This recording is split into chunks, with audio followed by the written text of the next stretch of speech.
So, welcome everybody. The topic today that we are discussing is how to create 48 hours in 24 hours. We are talking about multiplying time. Is it possible? Can we multiply time? Because time is precious. Time and tide wait for none.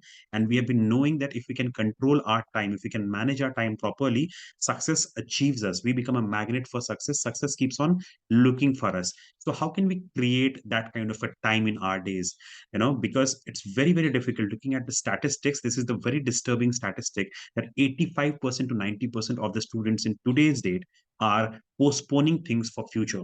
They're saying that they will be doing that particular task later. Procrastination is an all-time level high for this particular generation. 300 to 400% increase has happened in the level of procrastination. People do not want to do the job today.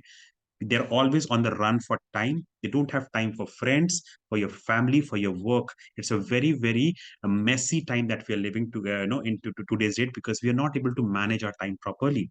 Now, the thing that it's talked about time is that even the rich do not have money to buy this time. Just like love, like your friendship, like your happiness, you cannot buy time. If I just sometimes wish, just like many of you would have wished over here, that you had more time in your day, you could have achieved more in terms of your success, in terms of your education, in terms of your goals, in terms of your family. I just wish I had 8 days in a week. The point is, how can we multiply time? How can we create more time for things which matter? Now, one of the biggest measures of how you can measure this particular problem of time management, just go and park your vehicle on the traffic signal. And when the light goes green, you'll find that people are shouting on you that just move away. They will be cursing you. They'll be throwing slang on you because they are starved for time. This entire generation is starved for time. They're running short of time. Now, what is time management? What is time management is basically, and why is it so difficult? There are two particular things which are over here. One is time management. When did time management start? If you look at human civilization, time management was never a very big problem. But when the industrial revolution started in the 1850s till the 1910, 20, 30, people started, companies started to find that they were paying some salary to the workers and they wanted maximum amount of returns from them. And then the concept of time management started, right? So it is a very illogical. Why is it so difficult? Because it's an illogical particular thing. Now, if you look at time management, the biggest problem that happens in time management is many of the decisions in your life you're not able to take properly, or which is wiseful, or which is right, because you have a guilt towards people. So suppose I have to take my mom to the doctor, and there is an important meeting in my office. If I don't take my mom to the doctor, and if I don't go to my office, I'll be guilty both ways. So what do I decide? And that is where the human element comes in. And that is why time management is not is equal to time management. Time management is equal to self-management. The moment you start managing yourself, then your time management skills will automatically start improving. Now, we talked about the industrial revolution. Now, industrial revolution, President E.D. Eisenhower, the president of United States, he discovered this particular one thing. It's a two-dimensional approach of how do you manage time. You have to find out what task is important for you and what task is urgent for you. And then you find out a cross section. If the task is urgent and important, you do it. If the task is not urgent and important, you decide about it. No, and if the task is not important but it's urgent, you delegate that task to somebody else. Otherwise, if that is not urgent and not important, it's a two-dimensional structure given in the 1950s. Okay, and this particular method was also used by Stephen R. Covey in his particular book, where he talks about finding out those time wasters. So if there is somebody in your life who is a time waster, suppose you spend time with your friends. There are five friends, but one of the friends takes 4 hours, 5 hours of your time. Just go and delete that particular thing. That is where the concept of time management came in the 1950s to 1980s. But there is one another concept which is coming up very lately. Now, this is the concept of focus funnel. Now, if you look at the entire thing, they're talking about three things over here. It's talking about three-dimensional structure. They're talking about things which are urgent. It's talking about things which are important. And it's talking about things which are significant. Okay. So how soon does it matter? How much does it matter? And how long will it take? Basis of that, there is a focus funnel. This is the latest thing, which is the 1980s, or the latest 2000 plus onwards, millennium onwards. This particular thing is running up, and their first thing that they're talking about is priority dilution. I think Raghu Ramesh sir talked about the ABCD method of Brian Tracy, Eat That Frog. Now, in that particular thing, the first job, your job was to find out what is the priority. But over here, they're talking about looking at the task and first trying to delete what is not required, saying no to some of the tasks, eliminate it if that is possible. If you can eliminate that task, that is the best way of avoiding that task and saving your time. That is a reverse psychology, reverse particular method of actually working. Then they're talking about automating. If it is possible, can we delegate that particular task? Can we automate it? Can we put that on to technology? Can we give it to technology to do that particular work for us? If technology can do that work for us, can you set up reminders? So you can set up reminder on your particular alarm clock, or you can put that reminder on your mobile.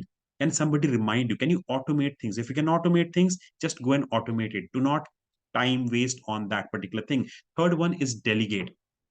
Okay, so if the third one is, first try to eliminate, then automate, and then if possible delegate it to somebody. If you are able to do that particular, in that particular time, if you're able to manage it in a much better way, okay, then go and delegate it to somebody who can do it for you at a 80% level, but you're satisfied with it. If that is possible, if it requires only the core functions of your life, do not delegate that, but other functions which can be done by somebody else with almost 80% 85% accuracy, 85% satisfaction, go and delegate that, because that will once again save your time.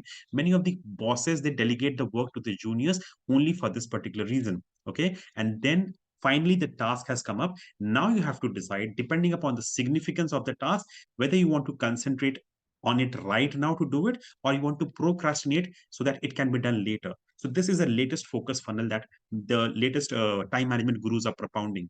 Now, what are the world class, some of the world class methods available for time management? So we have heard about a lot of methods right now, two of the major methods, but there are some additional management methods which are being used by the billionaires and the millionaires of the world. So what are they using? What is Elon Musk doing? What is Bill Gates doing? What is Warren Buffett doing in terms of time management? How are they able to create that perfect synchronization of work life balance? That is what we're talking about right now over here. So first thing first is the 5 a.m. club. Now, this is a Titan club. Robin Sharma runs a Titan club, and he talks about the concept of 5 a.m. club, getting up 1 hour early every morning, getting up at 5 a.m. Many of the people across the world, they and if you look at the billionaires, they are into this particular category. They get 1 hour early, 2 hours early, and every day, if they're able to create that extra 1 hour for a year, it is 365 hours.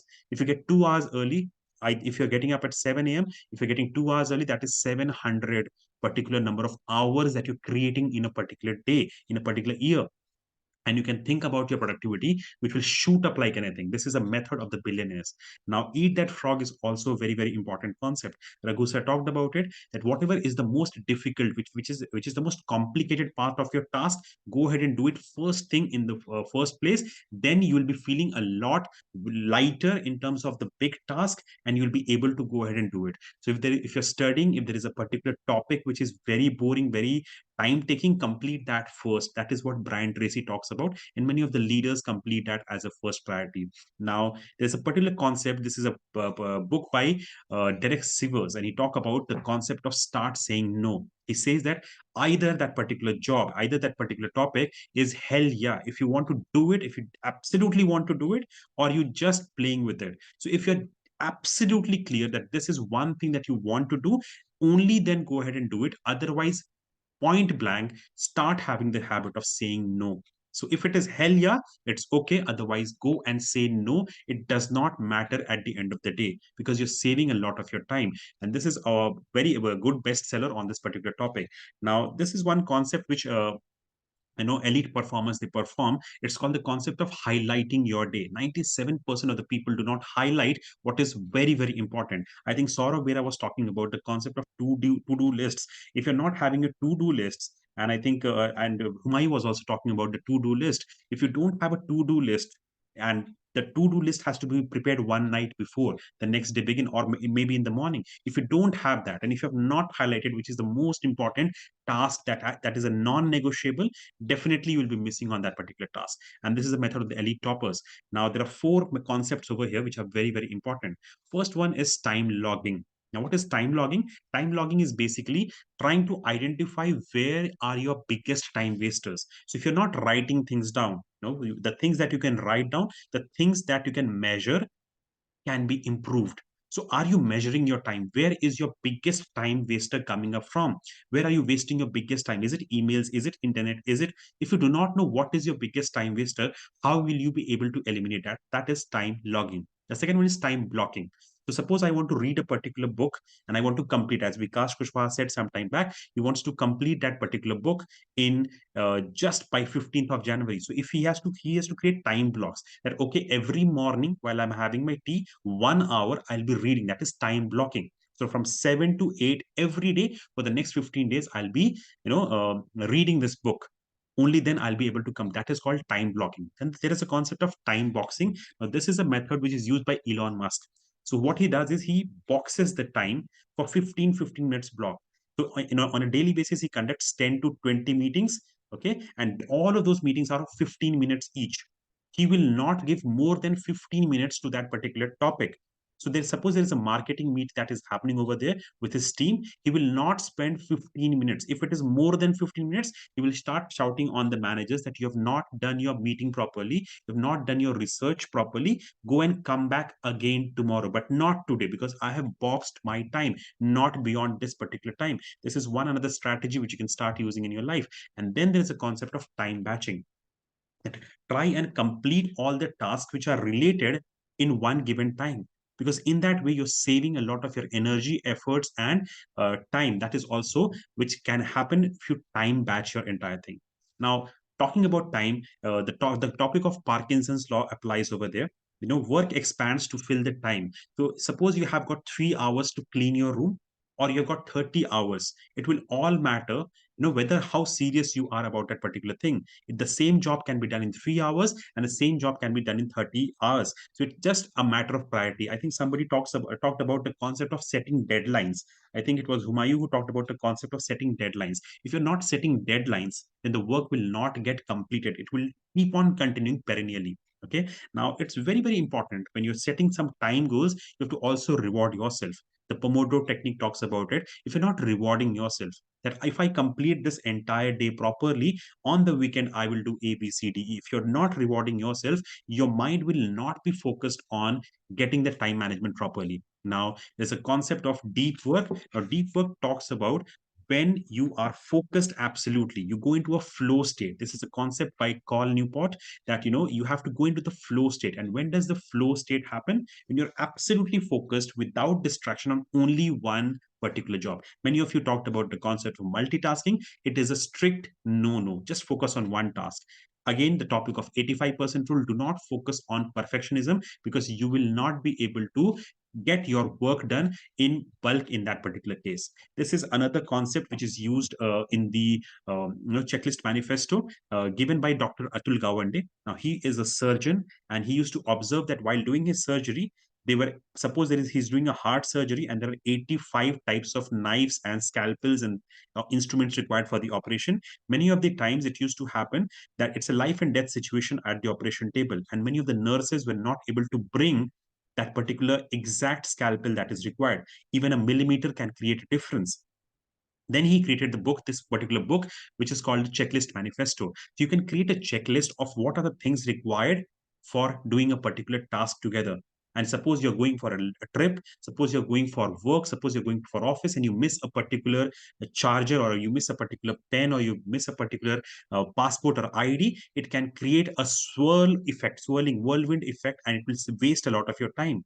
And that is why they have the concept of checklist manifesto, that have a checklist for most of the things. If you look at the interviews which happen at MMDC, so Hina ma'am is always given a checklist that you have to go and complete all these checklists. Only then you will be able to give your perfect particular interview. So we have a checklist at the background. If you look at McDonald's, when you go to McDonald's, they have a checklist. They have a burger on which they put that particular toast, and then they put the cheese, and then they put that particular cover of that burger, and then they pack it and they give it to you. 7 steps and the checklist is completed. And that is why every burger which is manufactured by McDonald's happens to you within just 2 minutes, 3 minutes time. You get your burger in just 3 minutes because of the checklist manufacturing. manifesto. So many of the times, if you can club things together, if you can write things and note things down, it will happen properly.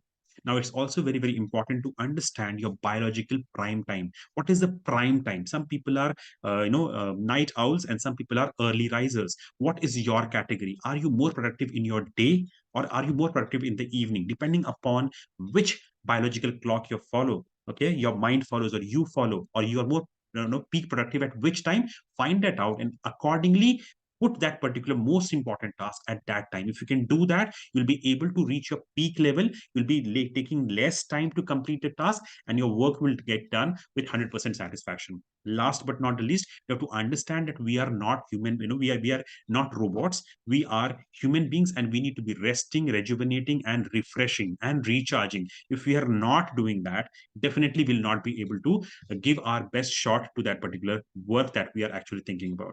So thank you so much. This was from my side. If there is anything else that you want to speak, you can